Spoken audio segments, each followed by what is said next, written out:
I have an incurable brain disorder. I self-diagnosed and then found a wonderful neurosurgeon who agreed with me after many doctors had no idea what it was, even though they should have. A wave of euphoria came over me once the diagnosis was official, and it was not from the relief of starting medical treatment. My first thought was, why not me? I'm the perfect person to get an orphan disorder because I will not shut up until the millions who have it are diagnosed and receive proper treatment.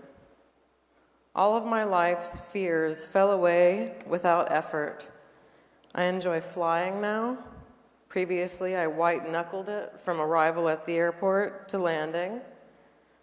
Overall, my life's worries went somewhere else, and I have no interest in where they landed. I just know that they do not reside within me any longer. My worst fear was suffering and dying a slow death. Being faced with this worst fear led me to surrender, blissful surrender. A very wise man, Daisaku Ikeda, said, "To not advance is to retreat." Now I'm going to give you a short overview of the parts that I will be glossing over. I was bedridden for many months, was self-isolating, and did not eat. I was in a wheelchair 9 months ago. I used a walker for a long time, now a cane most of the time. The cane is on the chopping block. I want to trot around on my own steam when I can. I will also gloss over being on Oprah, the Today Show, and other shows, the 2.5-hour MRI that I willed my way through when I could not control my body's movements. I don't have to skip the part of one of my treatments because you can see the images behind me. I get 20 shots of Botox in my neck and torso every 3 months. I love these shots. Now I run better than I can walk or stand, so I run about 2 miles a day because I can. I never liked running. Now it is a delight. I try everything I can physically, and I stick with what works. Golf did not go so well. Don't ask. Tennis is next. If anyone wants to play with me, email me. My disorder is called dystonia, dystonia. It is related to Parkinson's. Wikipedia it. My brain sends erroneous messages to my muscles, which results in constant spasms and twisting. It hurts. Quite often, my tendons and muscles separate from my ribs. My high pain threshold is hardy at this point. I hit my head all too often, and I just keep moving. There are two me's, the Rogers me and the Rogers with dystonia me. I live most of my life in the me that does not have a disorder. It's a choice and a powerful one. I have decided that I am frenemies with dystonia. Dystonia and I do not see eye to eye at some times, but we mostly get along just fine because I will it to be that way.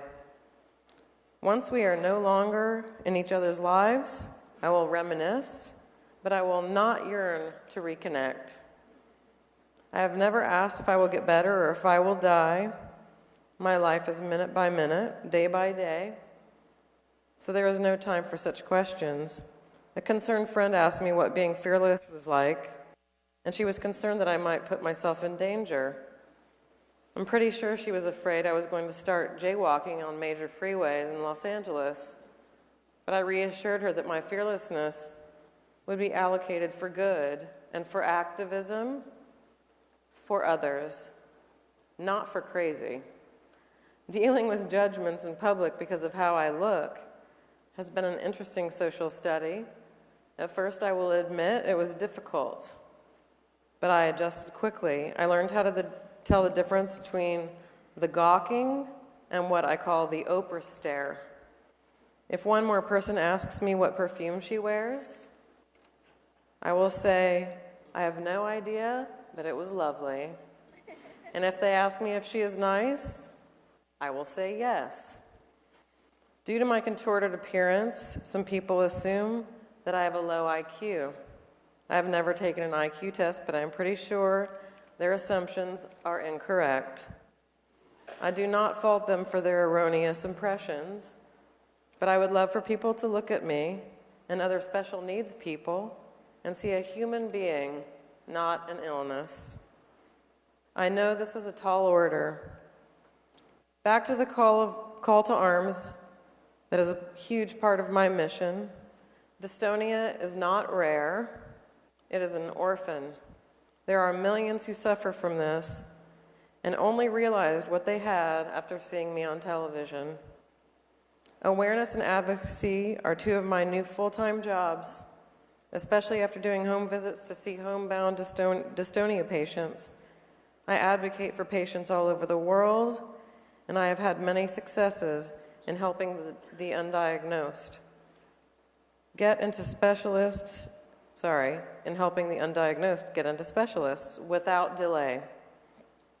Often, I set my alarm for 4 a.m. so I can call patients and doctors who are on the other side of the world. I'm happy to do it. Losing sleep is a small price to pay if someone needs help. I will not stop until we have more recognition from the NIH and the US government. I will not stop until we find a cure. I will not coast. I will lead by example. I will remain tireless in my efforts. It is all for others who do not have the support that I have. My family, who is here today, I'll cry, or maybe not. My family and friends have been indispensable. Not everyone has that. Unconditional. I would like to close with a quote from none other than Gilda Radner, who hopefully many of us miss. Some stories don't have a clear beginning, middle, and end. Life is about not knowing, having to change, taking the moment, and making the best of it, without knowing what's going to happen next. Delicious ambiguity. The end.